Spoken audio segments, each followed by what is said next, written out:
Baxın ha, oyunu qurtarıram. Baxın 96 gündür.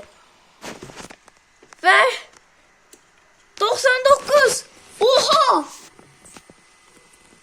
Aha bizim geyik. Buna bak.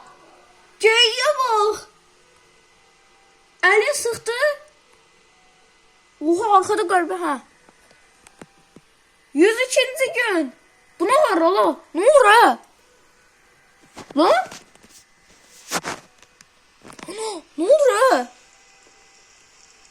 Bu ne de la? Ne yazılır burada?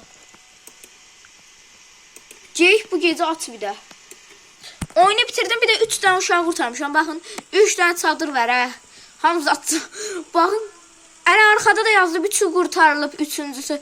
Ben 3-cünü tapdım, geldim bura koyacaktım. Koydum, öldüm. Gel koydum, sonra öldüm. Özümü fəda elədim. Amma Məryəm var deyə də hələ yaşayıram. Baxın 3 uşaq, arkada 3 tane çadır var.